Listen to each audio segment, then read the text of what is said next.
see. So my name is Linda Makatiani. I help individuals and families grow their financial literacy skills, and as well to manage their money better, to save, to invest, and then to grow their generational wealth, to create generational wealth. So I do this on a one-on-one coaching. I do this group coachings for Chamas, corporates, and as well financial literacy trainings and sessions like these ones. So I'm very happy to be here with you today, and thank you so much for joining us. So yes, please feel free to share about yourself. I'm going to share my, hope they will come through. Yes, so on the chat, I've shared my socials. So you can check me out, Instagram, LinkedIn, Facebook, Twitter, TikTok. Am I forgetting any? On YouTube as well. And this session is being recorded, and the recording is going to be shared. Is going to be shared on my YouTube channel. So maybe later on, or maybe share with your friends and people in your networks. They may be able to access the recording from my YouTube channel. Yeah. So I'm trying to see if anyone has felt free to share.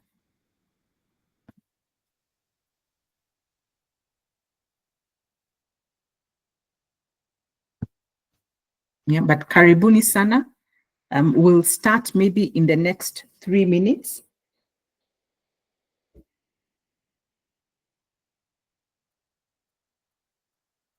But just to give an overview, so this is, I think, the fifth webinar that we are actually having. We've had 3 webinars on budgeting, on the topic of budgeting, just getting everyone to understand the basics of budgeting, the different types of budgeting, and the different strategies when it comes to budgeting. So you choose the one which you're most comfortable with. And then we had one on holiday financial wellness. I know most of us are starting to prepare for the Christmas holidays. So we thought it's best to do it early enough to have a session where we can help people share tips on how we can start early enough when it comes to saving for the holidays. Tips that, no, it's not just about saving now, but even during the holidays, because there is life after the holidays. So tips that we can be able to put in place during the holidays to help us save even more money, so that at least after the holidays, we are not financially stressed because we've taken time to relax, and then now we are coming back to the bills and all the financial obligations that there are. So we did that one. All 4 of them are available on my YouTube channel. Finance for families. 4 is the number 4. So it's finance and then the number 4, families. So if you Google, you'll get, as I said, this as well will also be shared, will also be on the YouTube channel. This webinar is brought to you in partnership with Chamas. Chamas is a savings app helping us to develop and grow our savings habits. Very user-friendly, download the app, you're able to save wherever you are.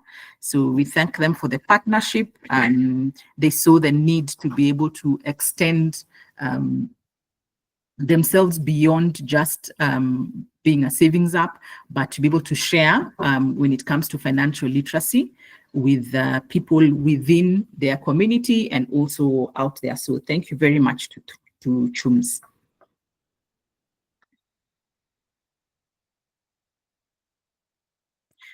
Okay, so I think we are a good number. The others will find us going.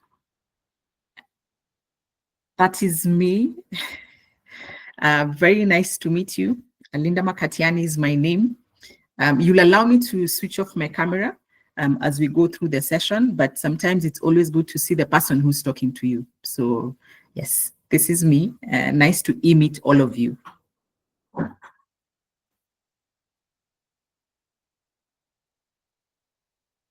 We can start off with a word of prayer. All protocols observed, all religions respected. We'll say a word of prayer. Thank you, Heavenly Father, for the gift of life and for bringing us together for this webinar. As we start this session, we ask that you open our minds to the new insights. May we be inspired to cultivate good saving habits and make wise choices now and in the future. Amen.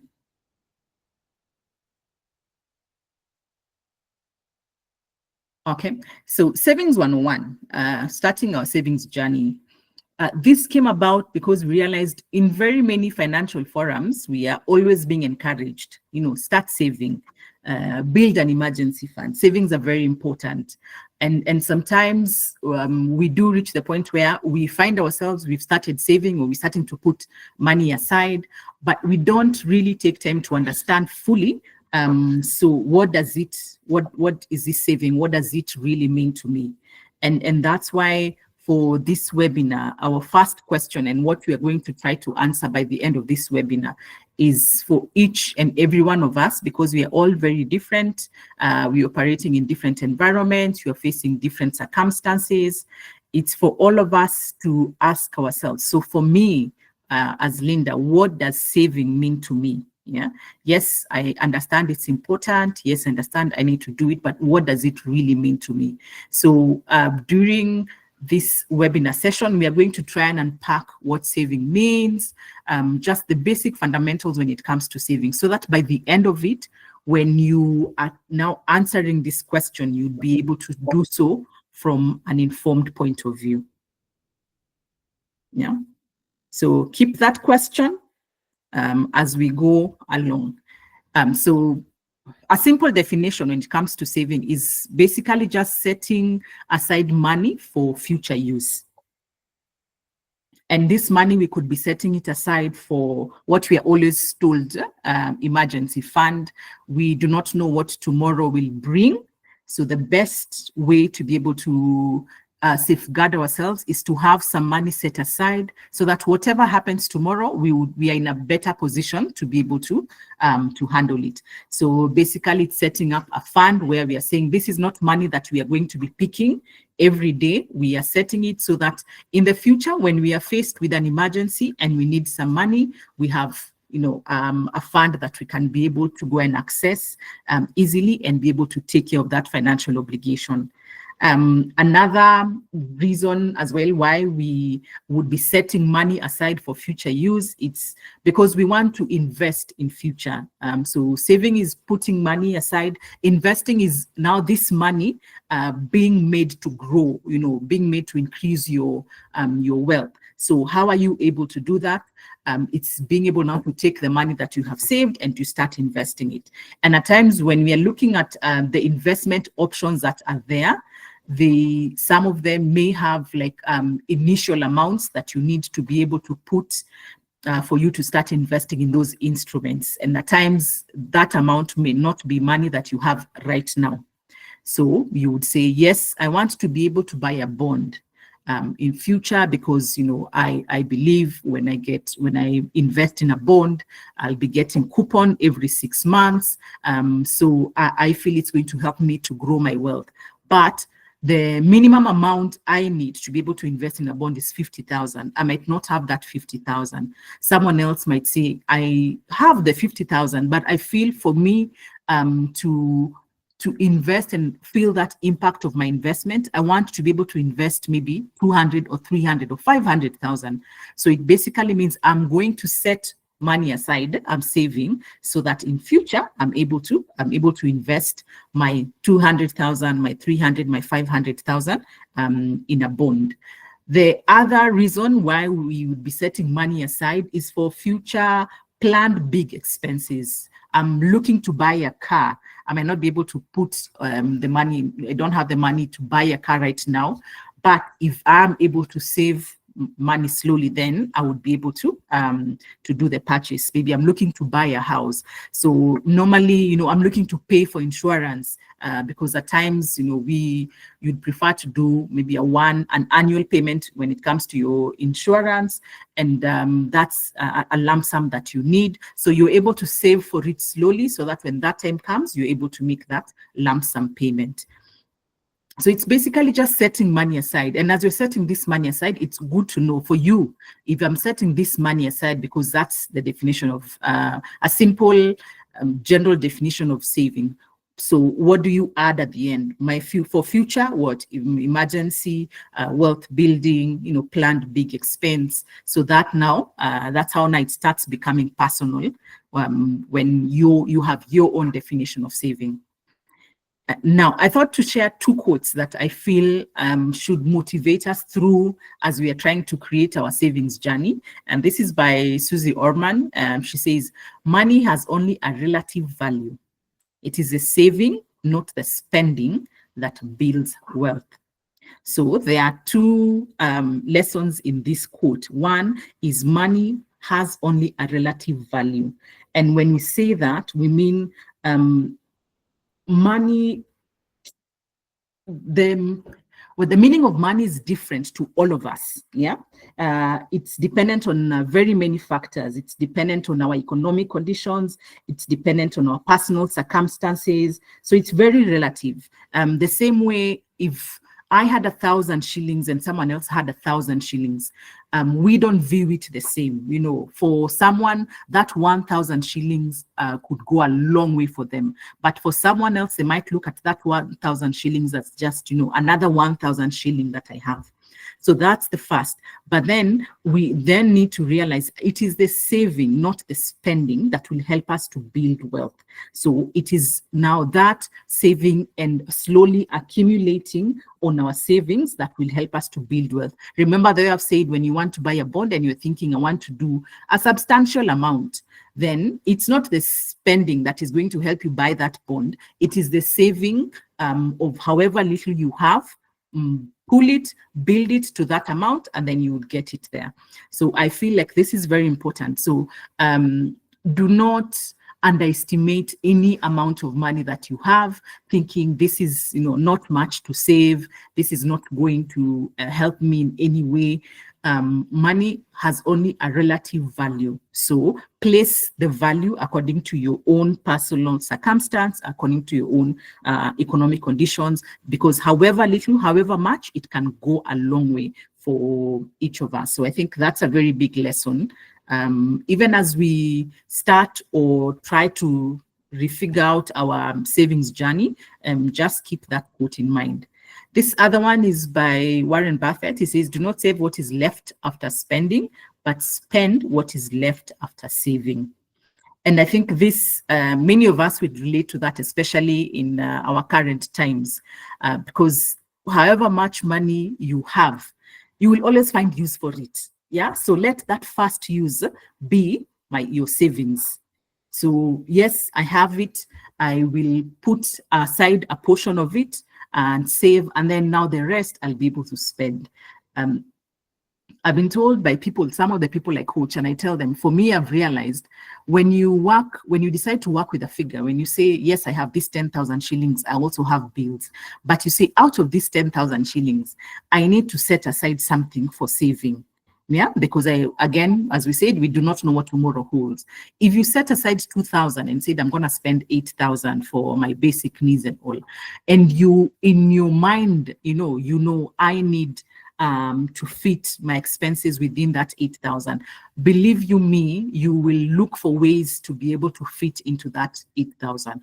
If you decide to spend all that 10,000, you will also find a way to spend that whole 10,000. So for me, when I look at this quote, I'm always encouraged that set aside first, and then now what is left? What is left is what you can be able to now you work with, and you find your mind working in, I call it miraculous ways, but it sets now you up for developing and building on your savings culture. your savings habits. So two very important quotes, even as we go along to try and understand better what savings is, it's to be able to understand that money is important to all of us. Don't base the value of your money on other people, but on your own circumstances. And then also always try to work on, can I be able to set money aside and then to save, and what I'm left with is what I can save, and see how it can be able to work for you. Yeah. Then we ask ourselves, so why really save? Yeah. I think we've tried to touch a bit on this, but for me, I think three main reasons why I would encourage everyone to start on their savings journey. One is we all have goals, big, small, some 3 months down the line, 6 months down the line, 1 year, 5 years, and all that. But most of these goals, if not all of them, have a financial implication to it. So if we are looking to achieve these goals, then we need to be able to build our financial muscle. And the way we can be able to do that is to pull money, which is basically save for that. So I'm thinking I want to be able to pursue my master's. How much is it going to cost me? I don't have that money right now. I can give myself a target and say, can I pull money slowly together? And maybe in 2025, that can be one of the things I try to achieve, at least to start, pay maybe a semester or two. So that becomes a goal that you achieve. The other bit is on financial security, where we are looking and saying we need to be able to have some financial peace. We do not know what's coming tomorrow, but we have to have some financial peace. And one way to be able to do that is to set aside money for the unforeseen circumstances. So we set up an emergency fund. There are a lot of questions that emerge when it comes to emergency funds, and I think I will organize a session where we can be able now to just go through and help people understand fully what emergency funds are, how to be able to set up one, and how to plan, to do an emergency plan, not just an emergency fund. I feel it's very important to be able to do that. But that financial security, that financial peace, knowing that in case this happens in the future, in case I lose my job in the future, in case things turn for me in the future, I would still be able to cater for my basic expenses because I've set money aside, and I keep setting money aside for that. Then there's a wealth building bit where, because we've said building wealth comes from investing, because through investing you're able to grow your wealth, you're able to accumulate the assets that will help you now grow your wealth. But to be able to do that, you need to be able to put up some money, whether it's initially starting, it could be a business, it could be saving, investing in stocks, it could be investing in fixed income, bonds, or treasury bills. But all this need you to be able to put money down to be able to start that investing journey. And to be able to do that, at times you might not have the money. Saving now comes in to save you, because you pull the money slowly and you're able to do that. So again, when we look at this, not all of us, some of us might be thinking, so for me, yes, I do have goals that I'm trying to achieve and I'm working, but for most important to me, why saving would really matter to me is that financial security. And so then now you base your saving strategies on that. You're like, okay, for me, this is what is important. I need to have some financial peace, some financial security. So I am going to save for my emergency fund. And then you're able to do that. Yeah. So we're talking about saving, but it's also good to know. So then what are the avenues? How do I save? I think for most of us, what is popularly shared out on social media, financial advisors, is always on the money market funds. But there are very different avenues that you can be able to save. And the first one, I think, is the one maybe most of us knew before we got acquainted with the money market funds, which are basically the unit trusts. It was a savings account where you'd say, I'm putting this money aside. It's not going to be in my current account, because current is anything that is happening now. I'm able to remove the money. I'm able to remove the money. Oh my God, I've just seen. So my primary school teacher is in this webinar. I am very thankful. I'm very honored. Yeah, so yes, so I was talking about savings accounts.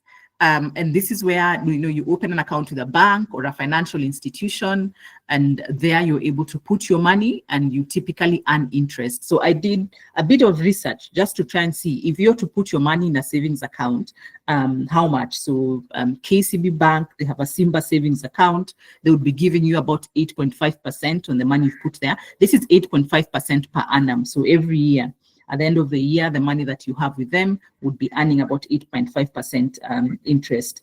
SBM would be giving you about 11%, but only if you have about 100,000 or more. So you're able to earn by putting the money in the savings account. So what are the benefits? Because all these different avenues have their benefits, and then they also have, their shortcomings. So it's good to know both. So in terms of from the savings account, the liquidity aspect, because it's an account, you're able to access your money. So of course, if you access your money, then that means you have less money in the account, so then you'll earn less interest as well. There's the safety aspect, because your funds in the account are insured up to a certain limit by the Kenya Deposit Insurance Corporation, KDIC. So at least you have some financial peace knowing if it's with a financial institution that is licensed and regulated by the Central Bank of Kenya, then your money is safe. There's the interest where at least the money that you have is earning interest, maybe not that much, but at least modest modest interest. And then some of the shortcomings is the interest that your money is earning there is not really significant.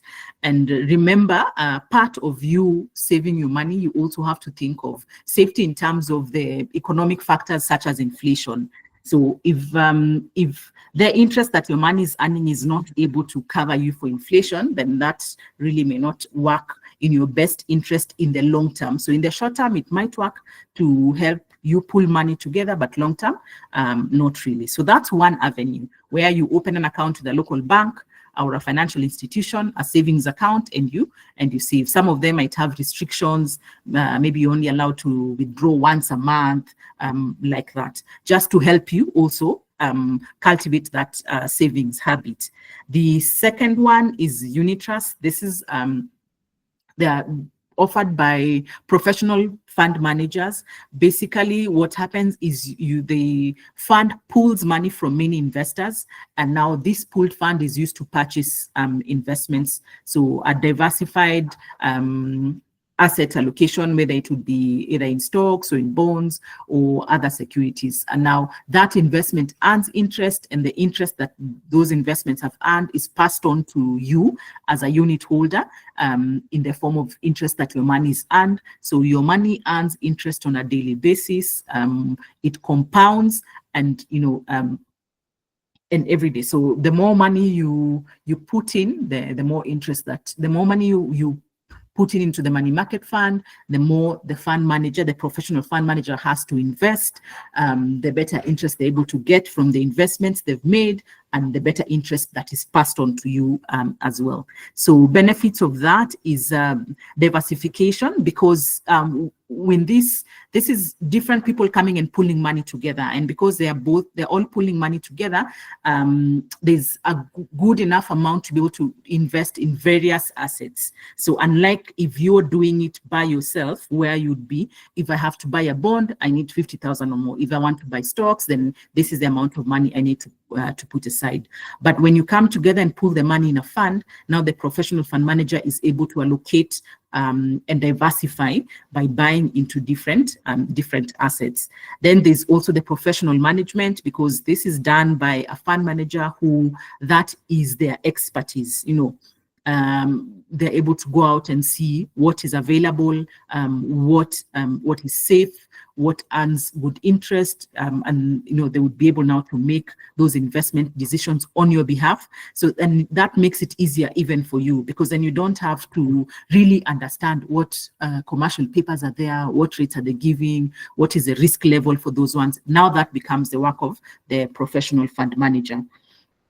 So the considerations, some of the shortcomings is because this professional fund manager is doing it on your behalf, there's a fee, of course, that has to be applied, ranges between 1%, 1.5, 2% of the assets under management.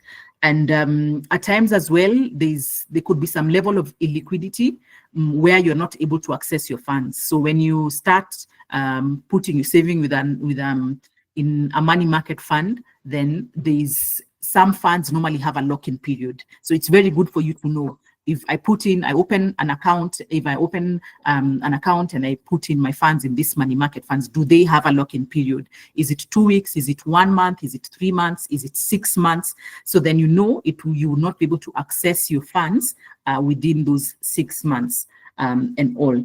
And some funds as well would say maybe only withdraw once a month. So just some habits, features here and there on the fund that actually supposed to help you to build on your savings habit.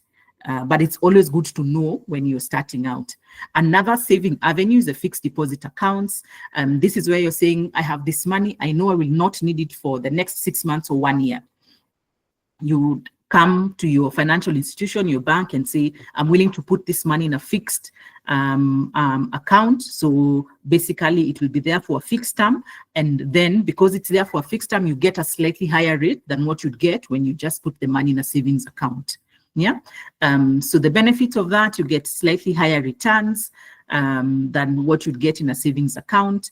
And the returns are fixed. There's a reason why it's called fixed, because once you have agreed, regardless what happens in between that period, it could be in your favor, it could be in the financial institution's favor. But if we have agreed 12%, then that is 12% for the full year. Then after that is when now we can revise, you can revise the rates. So it's something you can also be able to take into account when you're doing your budgeting or you're doing your financial strategy. You know, this money, I'm putting it aside, I'm going to get 12% per annum for it. So this is what I'm expecting. And that is most of the time guaranteed. So the shortcoming for that is because the funds are placed and it's on a fixed term, then that means if anything happens in between and you need to access the funds, then you're likely to incur penalties, because you're trying to break an agreement. Maybe the financial institutions has employed that money somewhere else, and you're coming and asking for your money back. So you're likely to lose the interest. So it's always good to look into, am I in a position to be able to hold up until the fixed term comes to an end, so that you can reap the full benefits of having your money in a fixed account. The other one, which I am sure most of us are familiar with, is SACCOs. This is where, again, we are coming together, we are saving. So you'll be able to save, and you're as well able to now access loans, credit products at lower interest rates. Now, most of us, I think, join for at least that saving habit, because you're encouraged to put some money into your account, your SACCO account, every month, every so often. Some of them would encourage you, do 1,000, do 5,000, like that. And you're able to earn interest on your deposits and on the shares that you have. So the interest on your deposit depends on the money that you have been able to save with the SACCO. So the more money you save, the more interest you get.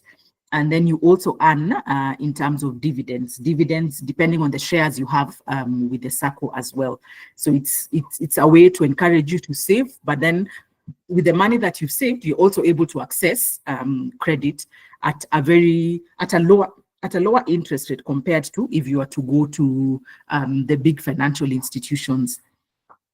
Yeah, and then there's also the bit where, you don't have to have all the money. Let's say you're looking for a loan for maybe 1 million shillings, but your deposits are not to that tune of 1 million shillings. But now members can support each other to be able to access this deed. Of course, be very careful. Disclaimer there. Again, I think we would have sessions where we'll try and go through each of these avenues so we can see in detail, the advantages and the disadvantages, so that even as you're looking into, so yes, I want to, would circle be, being a member of a circle beneficial to me? You understand what all the pros and the cons are to that one. The shortcomings, as we've said, your interest and the dividends you earn are dependent on how committed you are. So you really need to be committed for you to be able to earn from your savings and for you to be able to access the loan facilities that they have. The other avenue, most of us know Chamas, and more just your name, is the investment clubs. This is a group of individuals who come together, sharing a common goal, and they pool their resources together. So it could be your friends from high school. Mine is my friends from high school. It could be your colleagues from work or people or family members. So you just come together and you see, let's encourage one another to be able to save, and then you decide, so this money that we are putting aside, what do we want to do with it? Are we putting it, are we pulling it together so that we can buy this land, then maybe put up like an agricultural project? When it makes money, the money comes back to us as the Chama members. Or, are we looking into going into a real estate project or investing in the stock market so we can make some money? So different Chamas have different goals that they're trying to accomplish. And I'm happy because I do quite a lot of sessions with Chamas just to help them figure out how to align, because Chamas are made of different individuals, and everyone has their own perspectives on how money needs to be handled, what investments. Everyone has different risk levels. So I'm very happy that now I'm seeing more Chamas going past what we used to see with our parents, where, we meet, we pull money together, and then that money is just given to someone. So, with no really encouragement of, so what are you going to do with the money? Because most of the time, you just end up spending that money within the house and it has disappeared. But at least now I'm seeing more of, at least the ones I train, I'm seeing more of them being intentional. It's not just about giving a Chama member the money, but it's getting to understand all of us, what can we be able to do together so that we can improve our financial positions collectively, which is, very, very, very, very good. So some of the benefits is the collective knowledge, because now when members come together, they can be able to learn from one another. I've been able to maybe save and do this, then I can be able to share what lessons have I learned through my journey. And from that, I can help someone maybe who's just starting out on theirs. And you're able now to come together and make informed decisions, but collectively as well, on what you want to do with the money. There's the aspect of shared risk, because when you're doing investments alone, then you're taking up all the risks associated with that investment. But when you're coming together as a group, then that means each of you is responsible for this investment that you're doing. So there's that shared notion, I think, also is very motivating. So it makes people now be able to look into more of like, yes, what can we do beyond? Because I think sometimes when you're starting out on your own, you might be a bit skeptical and scared. But when you have others, when you pull, so that strength is sort of shared, and you're able now to do more when you're together. I think one of the shortcomings really is you really need to have not just an effective communication and trust. There's so much when it comes to group dynamics. I think it's today when I was looking at the Chum's Instagram, and I think one of the reels they have, they're sharing is for someone who was disappointed by their Chama. You come together, you're pulling money for a goal, and then the treasurer disappears with the money. So the trust levels in this is usually, and I'm sure most of us have had such, we've not experienced it ourselves. But that's still one of the ways we can be able to come together and save as friends or as family. The other avenue is using mobile or saving apps, like our partner today, Chums, being a savings app. We have mobiles, we have the KCB M-Pesa, where it allows you to be able to save, and earn maybe like about 7%. The M-Shwari one as well, about 6%. We have our friends at Chums, encouraging us to save as little as we have, and even that little still earns interest. Yeah. So these are able now to encourage us to just grow our savings habit. So the benefit is the convenience, because I have it on my phone. I do something, someone says thank you by sending me some M-Pesa. Before I even think, what can I buy, what can I do, I can easily go into my Chums account and deposit that. Yeah, because sometimes when you have that money, you are just working somewhere and you convince yourself, I really need that thing, and you end up buying it, and all that. The bid for, I can save as little as I have is very, very important. Limitations is maybe the limited interest rates that most of them offer, because then you have the other financial instruments, assets that can be able to give you better rates. Yeah. But as we were looking at all these avenues, we're talking about, yes, so you put your money there, it's able to earn a bit of interest, and all that. So we are always told save, because when you save, the money that you're saving earns interest, and that money also starts earning interest. For me, I always find when you're able to see the magic of compounding, it becomes very easy for you now to just pick up and continue saving. And basically what compounding is, it just allows your money to grow over time. So this is where we are saying the interest that is being earned on the money that you've put aside. So I've started with 2,000 bob. I've saved my 2,000 bob there. That 2,000 bob earns interest. So even if it earns an interest of, let's say, 15 shillings, that 15 shillings will also earn interest next time. Yeah. So how Benjamin Franklin puts it. So money makes money, and the money that makes money makes money. You're doing nothing, sometimes you'd put that money there. By the time you're coming back to put more money, that money that you had left there has grown. You have not gone to any office to work for it. You've not done anything. When we start seeing that, for me, I feel like that gives a boost to our savings habit as well. So it's very important when you do that. And as I say, when you start saving, like on your Chums app or even for your money market funds, you normally get your statements, for Chums and all you can access on your app. You're able to see, I have 2,000 bob. This 2,000 bob has earned me this X amount of money this month. Next month, it earns you even more. That, just slowly, pacing it is very important to people. So I thought, let me just share like a small table. Looking at this, if I said now today, I did this and someone says, oh, here is 10,000 shillings, thank you so much. And I'm like, this is not money that is in my budget. I'm not thought about anything to do with it. So can I just save it? So I put it and it's earning me about 9%. The month one, it's going to earn me about 75 shillings. Of course, if the withholding tax, 15% is there, ushuru lazima tulipe, and then the net amount. But you see, it's earning you that amount of money. So month one, you're earning 75. So I want us to concentrate on this monthly interest column, where you're seeing the more amount there is, the more interest. And this amount is also increasing because the interest that you're earning here is also starting to earn interest. So it's adding on to the interest for the next month. And then it keeps compounding like that. Einstein says compound interest is the eighth wonder of the world. So he who understands it earns it. He who doesn't pays it. So for us here, our mission today is to make sure we understand it so that we earn it. We are not on the other side of paying it. Yeah.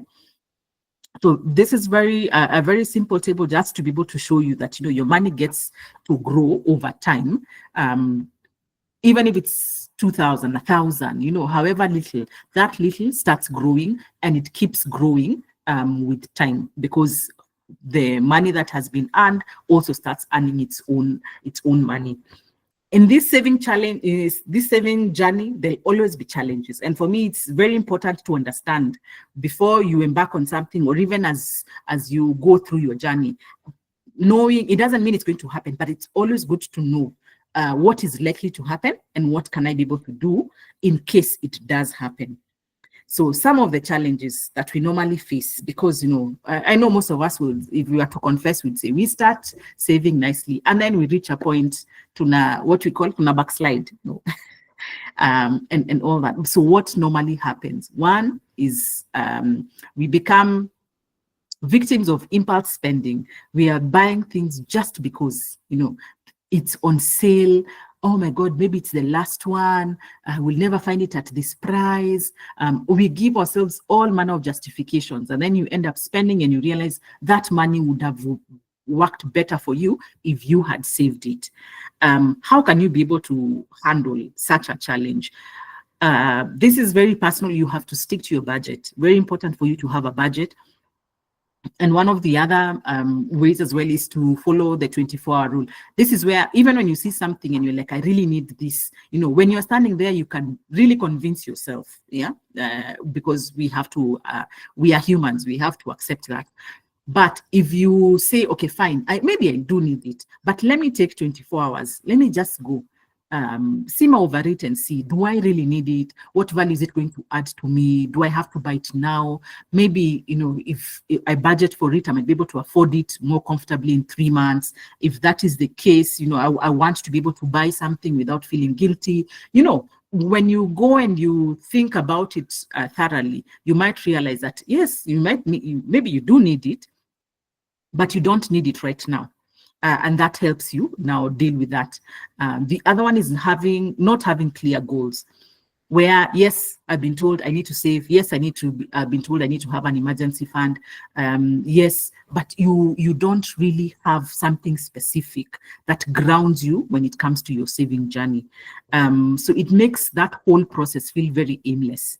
And if anything happens, then it is the first thing to go. You'll stop saving. How do you deal with that? Is just being able to set goals, and not just goals, but realistic goals. Be very clear about them. Pace them out. Let them not all be achievable in the next 20 years, because then you'll always give yourselves, maybe if I can just do it now, this month, next month, I'll start saving. Yeah, the other month, we become procrastinators. So set realistic goals, very clear, very achievable. And then now you're able at least to, you're working towards something, you're aiming for something out there. Then the other challenge is the rising cost of living. And I think this is affecting most of us. Yes, we want to save, we understand how important it is.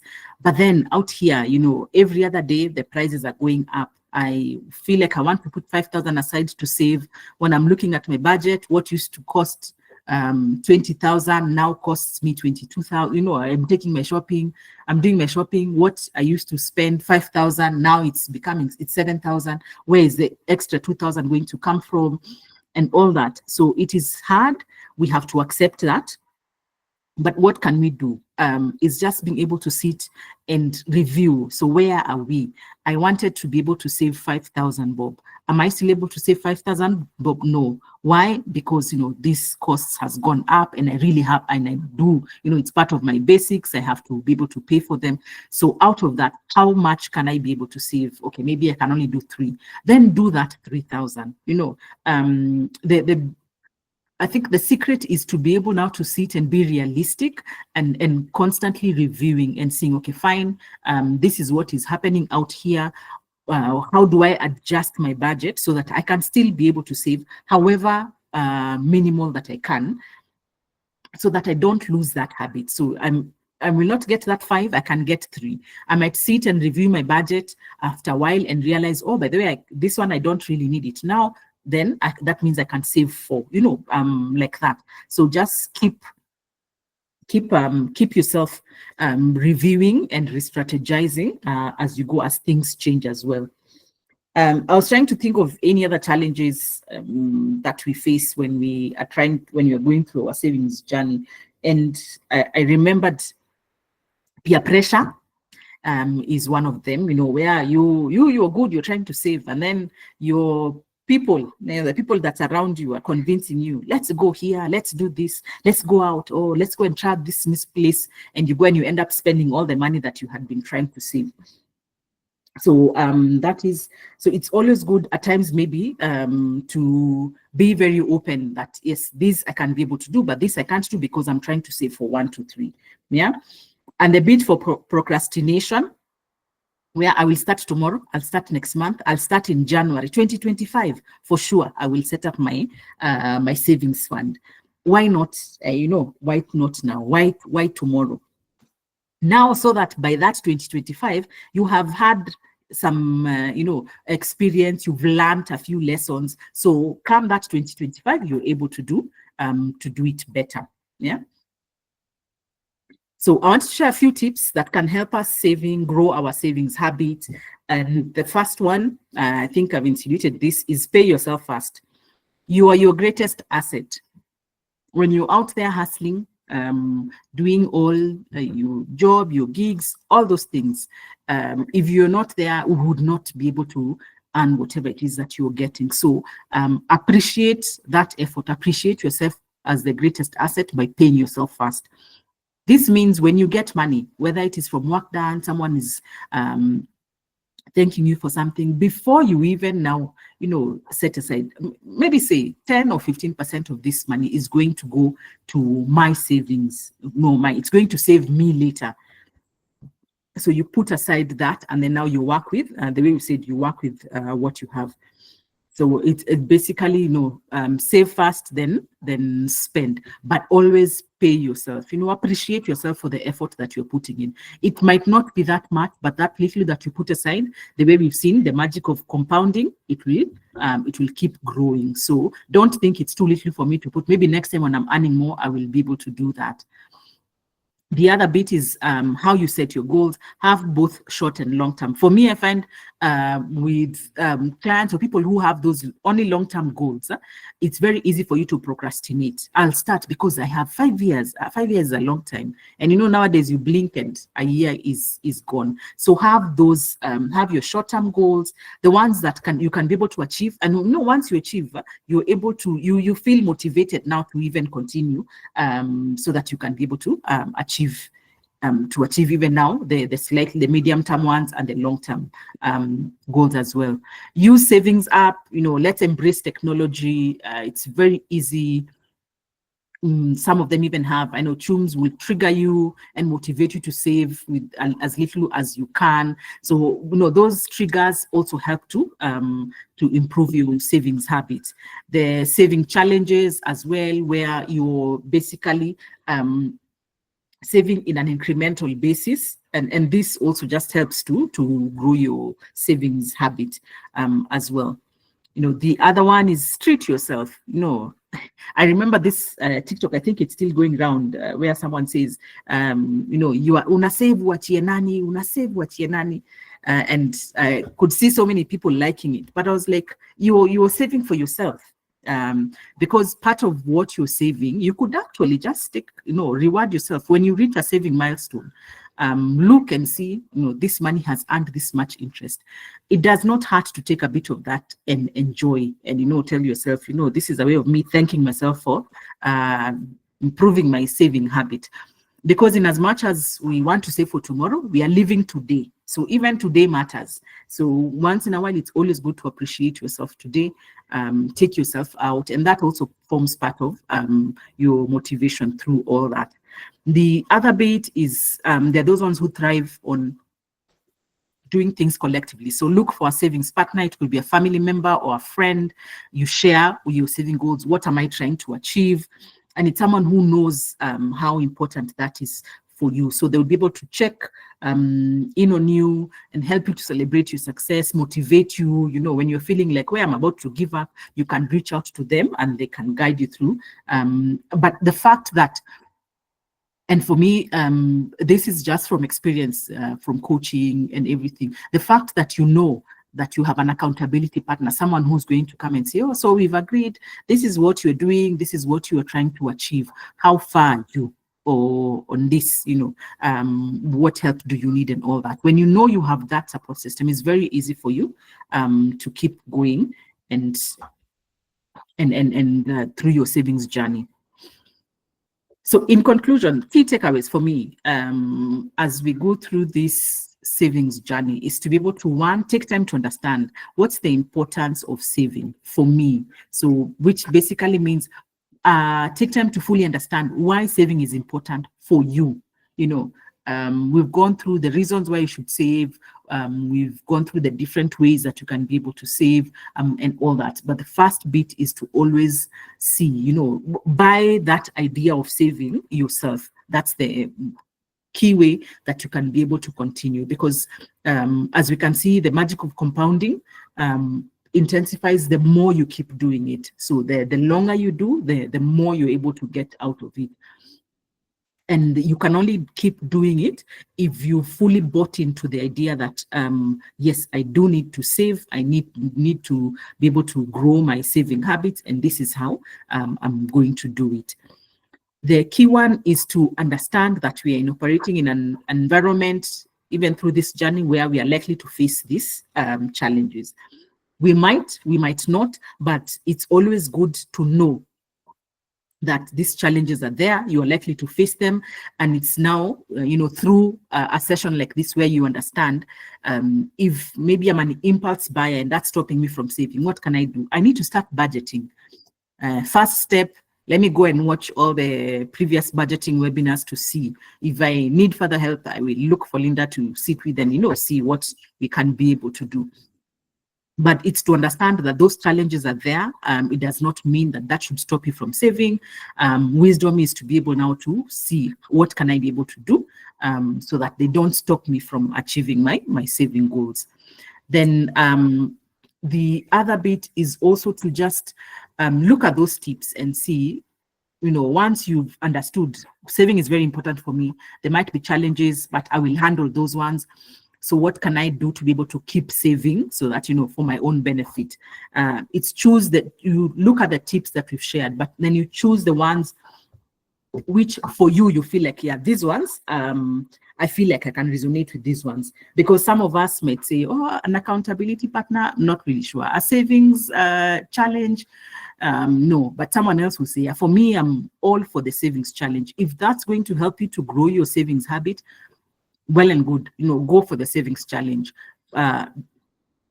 Download that app and start and keep saving. So you choose, mix the ones which are beneficial for you, because at the end of the day, the main goal is to help you understand why you're saving, to equip you in case you face any challenges, and then to know that there are ways that you can be able to not just start saving, but to keep saving so that you can fully benefit from your savings experience.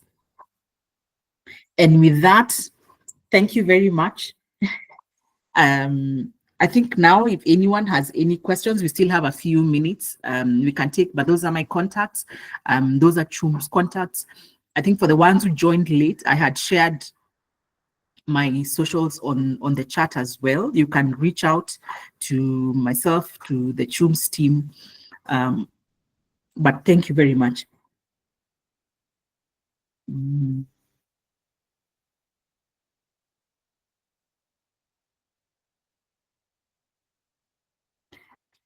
Okay.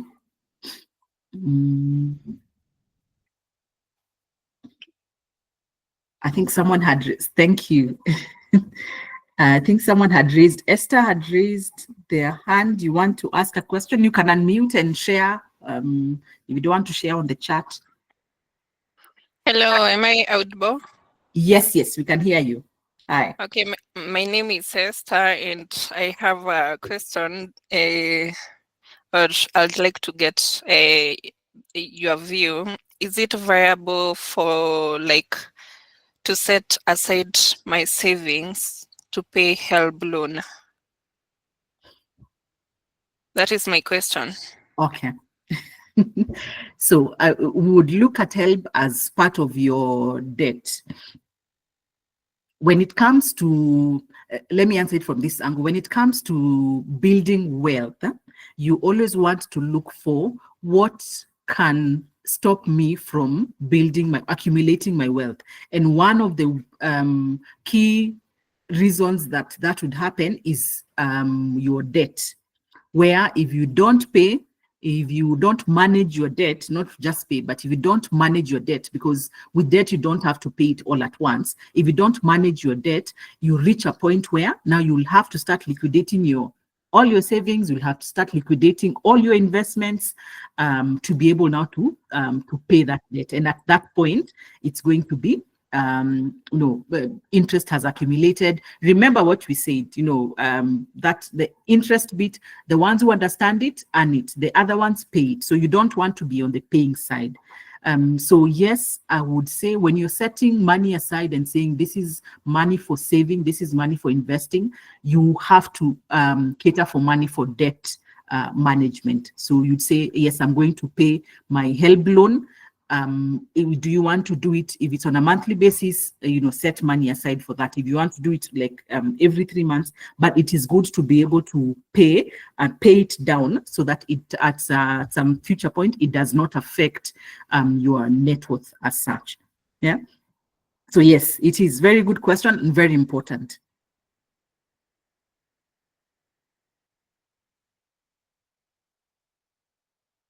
Yes, I think Ahmed had raised.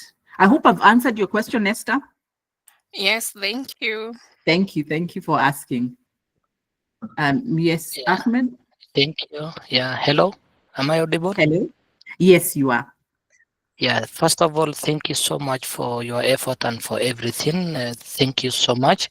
And I do have one question, and my question is it's not about the savings, but for me, I'm save on the saving side. I can save, but my problem is about the limiting the needs and expenses. So what's the best way I can limit my needs and my expenses? Good question. So that's basically when you're looking now at your budget and you're saying this is the income, this is the money that is coming in, so your income, and this money has to be able to cater for my expenses. It needs to be able to cater for my savings, my investments, my debt management if I have any. And basically now you're looking at, can I be able to reduce? Can I be able to manage? Let me not say reduce, because I think out here, most of us think when we are budgeting, then that means I cannot be able to have fun, I cannot be able to do things and all that. It's, can I be able to manage my expenses? And part of managing your expenses is to be able to prioritize. You look and say, these are my basic expenses, and these are expenses that I cannot do without. I need roof over my head. That is an expense that I cannot do without. I need to be able to have, water, electricity. So you look through all your expenses. It's always good to just write them down somewhere. Then pick the ones that if anything happened, if I was to lose my job, if I didn't have money, these are expenses that I really need to be able to cater for. If I had very little money, I would allocate it to these ones first. And then you have those expenses that they are not a priority, but they can add value to your life. Sometimes, no, most of the times you don't have to have them now, you can have them later. So those ones, you can be able to prorate them and say, okay, fine, this I can do now. This I can be able to do 3 months down the line. But with that question, budgeting is very important. You being able to see these, list your expenses, all of them. We are all different. We have different expenses. There are people who live at home, so for them there's nothing like rent. The expenses would be more of like maybe just taking myself transport, all those ones, internet, or buy my laptop, those. But someone who's independent on their own, then the expenses would be very different. So it is for you now to list your expenses in order of priority. And then now from that also see, what do I have to have now? What can be for later, and what I don't really need, that one can even be maybe come long term.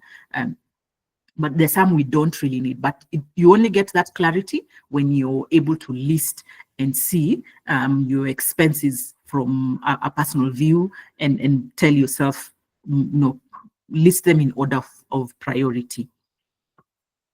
And that will help you now manage money that you allocate to your expenses. And at times that will also now help you as well get money for you to be able to save and to invest better.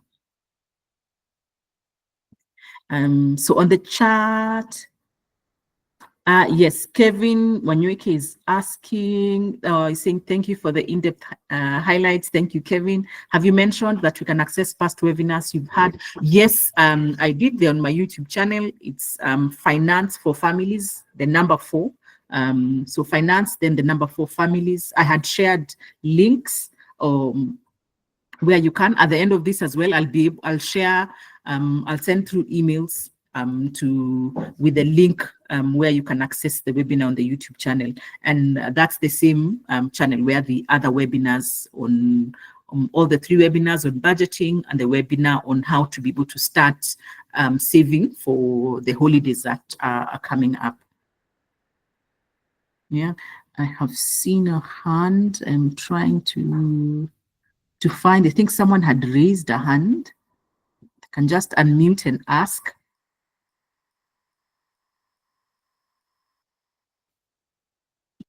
Hey, Linda. My name is Beryl. Hi, Beryl.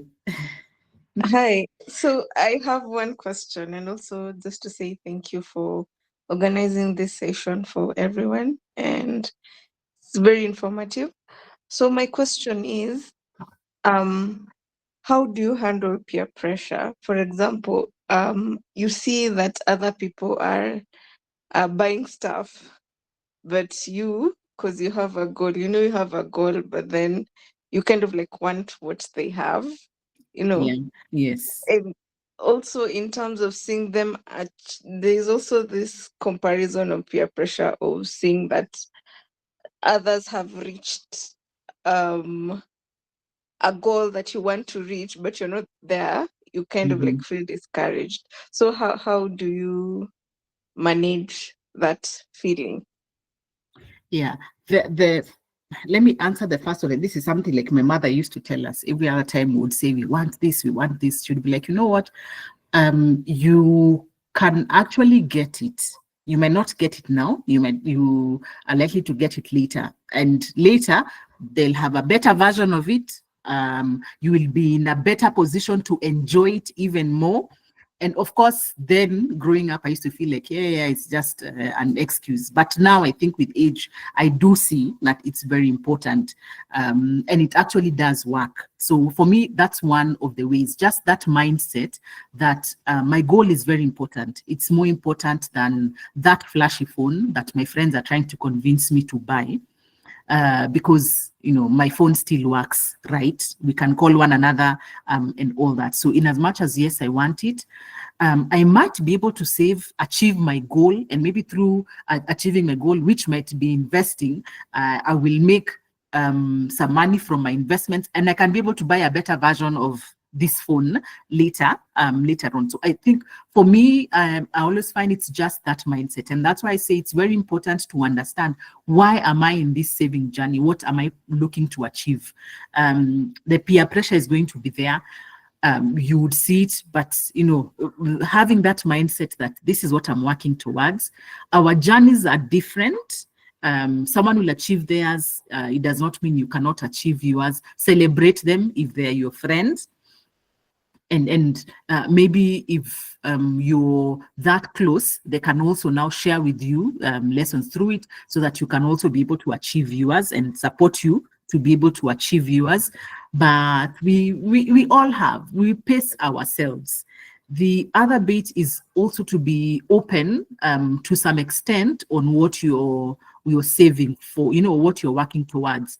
Because I've had clients who've shared circumstances where they understand they are trying to save, like, I'm trying to buy an Uber, I'm looking for like some passive income, I'm fully employed, so I can't really do most of this work. So I want to be able to, they've done their due diligence and seen this is what I want to be able to do. So they are working towards that, but their friends don't understand. So when someone calls you, you're coming from work and they tell you, oh, let's go here.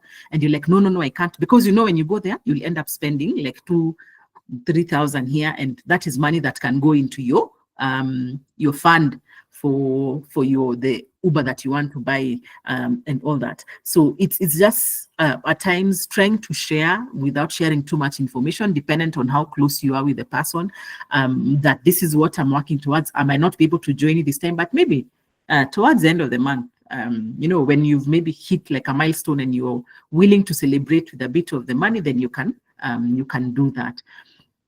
But I feel mindset is very important. Fully buy into your investment goals, your saving goals. When you do that, of course, all these other distractions will be there. The peer pressure will be there. The procrastination, I'll do it next month, I'll start next month, and all that. But that to be able to tune your mind to this is what I want to achieve, and I am fully into it. I know it's very hard, but it can be done. Just pace yourself slowly, see how, and sometimes it's just good to talk to someone who's slightly more experienced in that, so that they're also able to guide you through the journey. But mindset is very important. Yeah. How you tune yourself to believe that I don't have to have it now, I can have it later, and maybe even that later I will have it better than having it now. Yeah. I hope I've answered. Yeah, so yes, this is a question normally most people ask. Wycliffe says, the bitter truth is that most people survive with debt. In this manner, you find that you earn a salary that cannot sustain you, and also you don't have an option of what you can do. In this situation that your expenses are higher than your income, how can you save?